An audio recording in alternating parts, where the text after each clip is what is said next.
Chapter 2. Compendium of Mental Factors.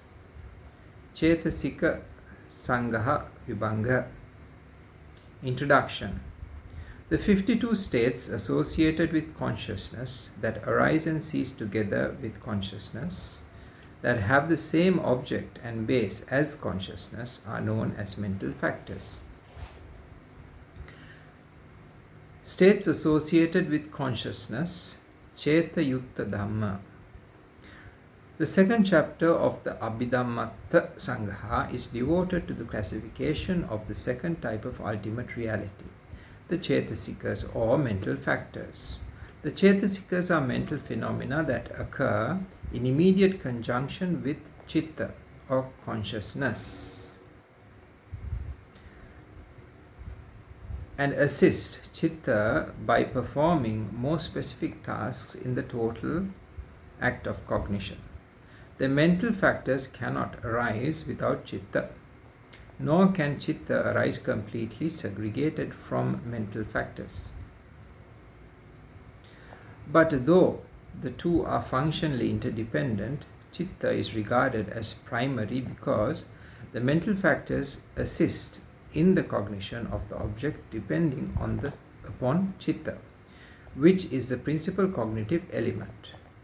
The relationship between Chitta and the Chetasikas is compared to that between a king and his retinue.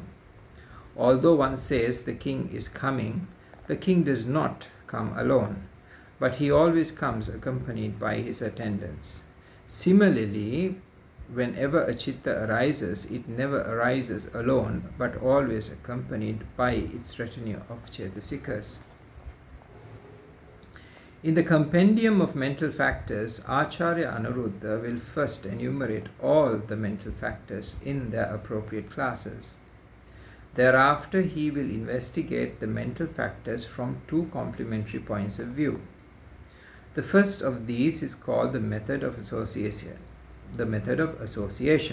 Sampayojanaya. This method takes the mental factors as the basis of inquiry and seeks to determine which types of Chitta each mental factor is associated with. The second point of view is called the method of combinations or inclusion, Sanghanaya. This method takes the Chitta as primary and seeks to determine for each type of Chitta which mental factors are combined within it that arise and cease together with consciousness. The first verse defines the mental factors by way of four characteristics that are common to them all.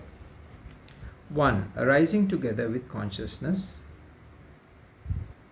ekuppada.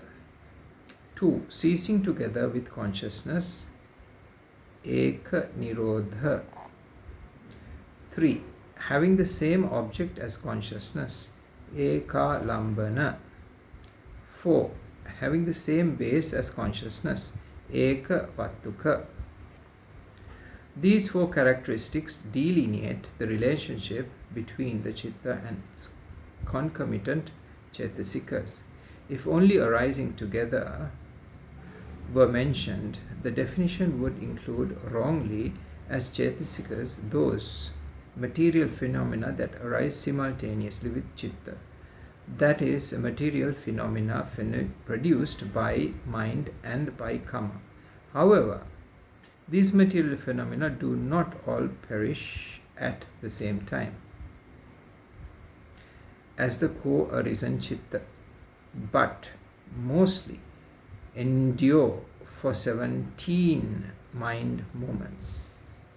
Thus, to exclude them, the characteristic ceasing together is introduced.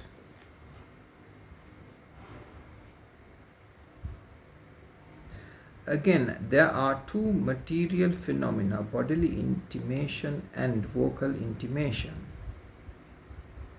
which arise and cease together with consciousness. However, these material phenomena do not take an object, and this distinguishes mental phenomena, both Chitta and Chetasikas, from material phenomena.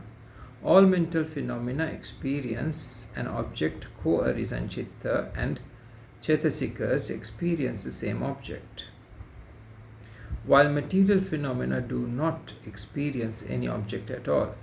Thus, the third characteristic is stated, that of having the same object.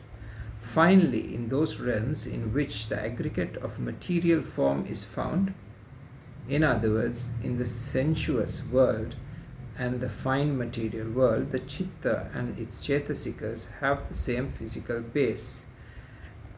That is, they arise with the common support of either one of the material sense organs or the heart base. This is the fourth characteristic of Chetasikas.